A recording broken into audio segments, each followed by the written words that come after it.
Полундра, ребята! С вами пираты губной гармошки. Сегодня мы с морским волком Люпином снова приоткроем страницы бортового журнала и расскажем вам, как выбрать губную гармошку. Начнем с быстрого гайда по всем основным гармошкам, а после подробнее остановимся на хроматических.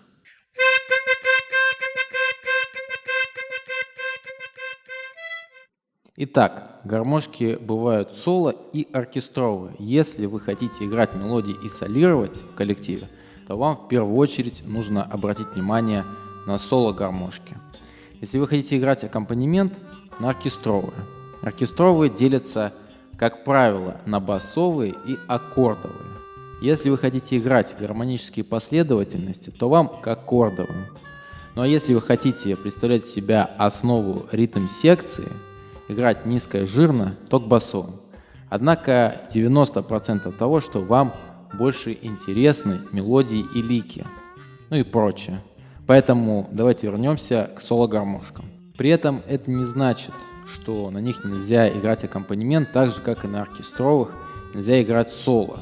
Просто они лучше заточены именно для мелодии, а оркестровые для аккомпанемента. Соло-гармошки, в свою очередь, делятся на диатонические. Это значит, что в основе звукоряда лежит гамма из 7 нот в октаве, и хроматические, в основе которых лежит гамма из 12 нот. Если вы только начинаете или хотите играть такие жанры, как блюз, фолк, кантри или знакомые ранее с диатоническим инструментом, то вам больше подойдет диатоника. Если вы уже играете, например, на гитаре, фортепиано и хотите играть классическую музыку, джаз, то хроматические гармоники, скорее всего, лучше удовлетворят ваши потребности. Еще один действенный способ – играть на том же самом инструменте или на похожем, что музыканты, которых вы слушаете и которые вам нравятся. Однако 80% за то, что это окажется диатонический инструмент. Диатонические гармоники тоже имеют деление на блюзовые, тремоло и октавные. На блюзовых гармошках традиционно играют кантри, рок-музыку и, конечно же, блюз. А вот остальные используют для народной музыки преимущественно. При этом это не значит, что, например, на тремоло-гармошке нельзя играть такой жанр, как джаз. Просто в перечисленных выше жанрах эти гармошки, можно сказать, себя зарекомендовали. Здесь еще можно опираться на звучание. Гармошки имеют достаточно разный тембр, однако 70%, что это будет блюзовая диатоническая гармошка. Так или иначе, определившись с типом инструмента, вам откроется большое количество моделей от разных производителей, и как определиться в данном случае с выбором мы рассмотрим на примере хроматических гармоник.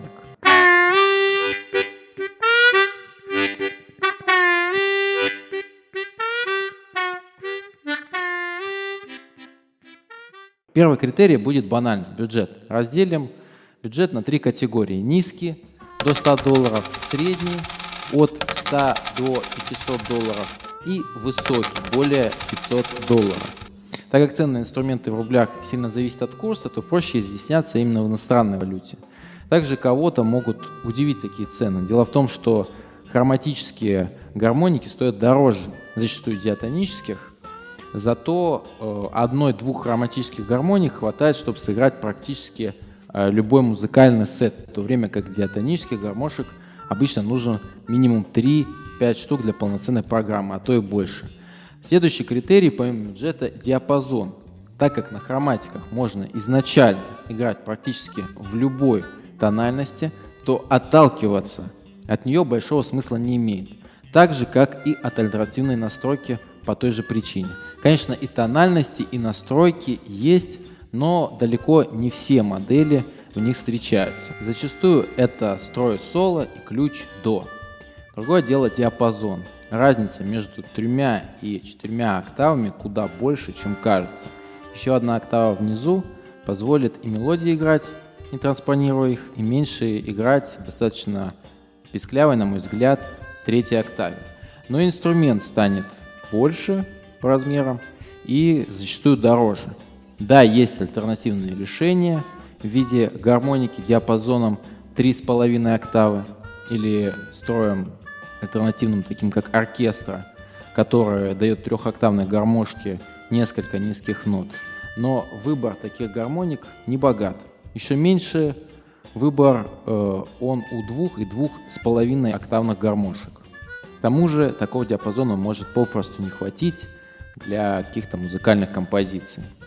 Так что я бы рекомендовал со слюпином выбирать в первую очередь 3 или 4-октавные гармошки. Тем более, что моделей таких гармоник действительно много. И здесь вступает третий критерий – производитель, который также можно условно поделить на 2 пункта – ведущие производители и все остальные.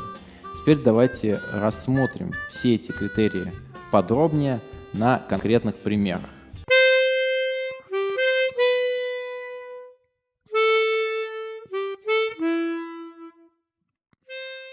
Начнем с бюджета. Напомню, что мы разделили его на 3 категории: от $100, от 100 до 500 и от 500 и выше. Предположим, мы выбрали первый вариант, исходя из своего бюджета. Количество возможных моделей для второго критерия среди 4-октавных гармошек снизится, так как зачастую они стоят дороже 3-октавных и дороже $100.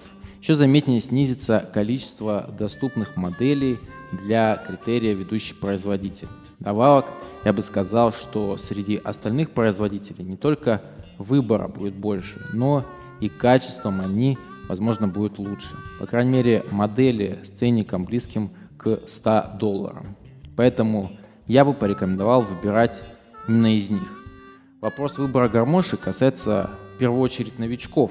Играющие люди, как правило, примерно знают, что хотят, поэтому выбирая инструмент до $100, при этом будучи не уверен в производителе, диапазоне, я могу с большой вероятностью предположить, что вы новичок, а потому могу посоветовать взять 3-октавную гармошку. Здесь и выбора будет побольше, и вероятность взять более качественный инструмент, соответственно, больше.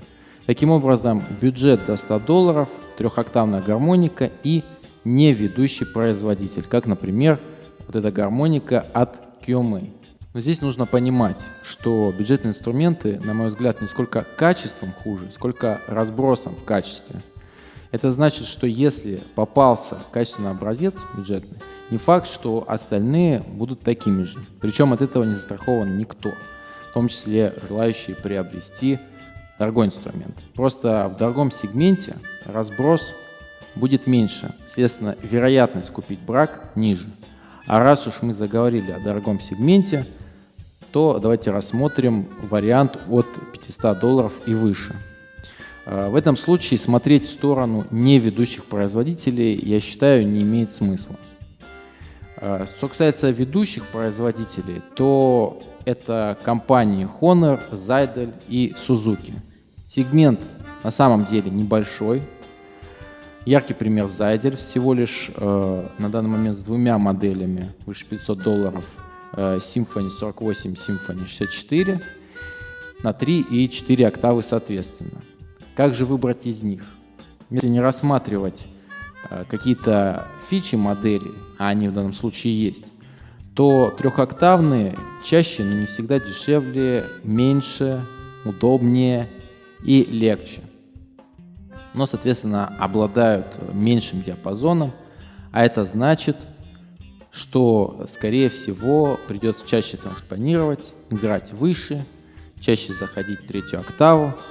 4-октавные тяжелее, больше, вероятно, многим менее удобные, немного сложнее в эксплуатации, но на октаву больше. Можно играть ниже, лучше аккомпанировать, меньше транспонировать. Сегмент от 100 до $500 достаточно широкий, поэтому если вы ближе к нижнему порогу, следует обратить внимание на такие модели, как Honor Discovery 48, Deluxe 270, CX12 и Honor Super 64.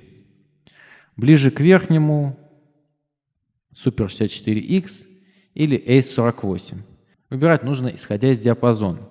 Напомню, что мы рассматриваем в первую очередь 3- и 4-октавные гармошки.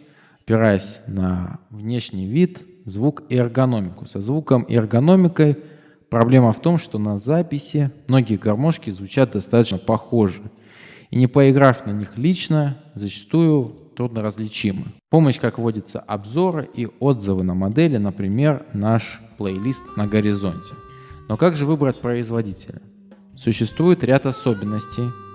Кому-то ближе будут одни, кому-то другие. Я назову, на мой взгляд, основные, а именно то, что в первую очередь формирует звук, а именно язычки, они же голоса.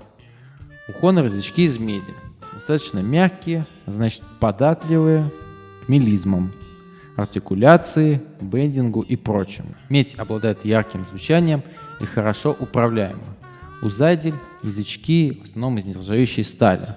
Лучше держат строй, реже ломается. Звучание темное и густое. Холодное, в хорошем смысле. Но язычки, как правило, менее управляемы, чем у Honor. Зато оба производителя используют заклепки. Удобно менять язычки в случае поломки. Suzuki имеют язычки из фосфорной бронзы. По управляемости я бы сказал, что это нечто среднее между Honor и Zydeco. Звучание теплое, воздушное. Язычки припаяны к платам, что усложняет их замену. Но собранные гармошки достаточно точно, из добротных материалов.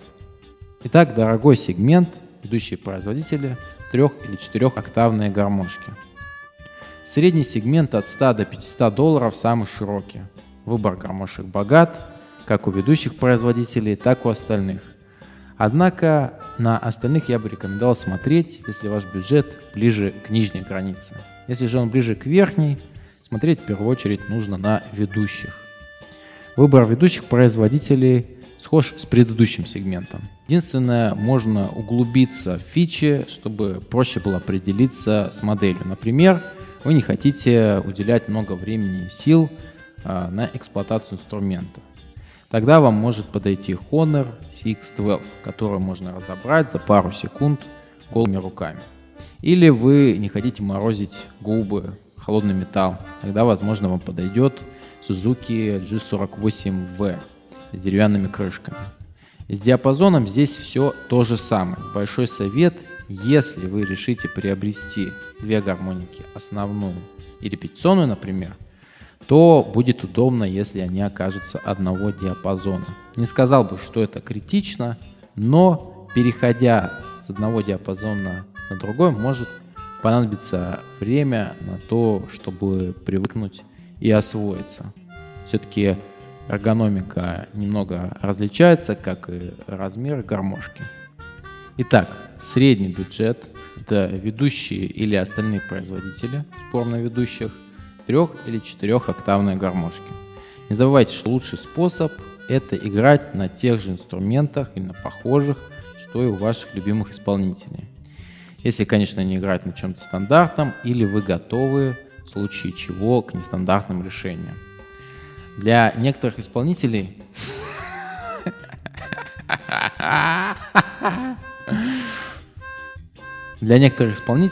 имеются даже специальные подписные модели. А на этом все.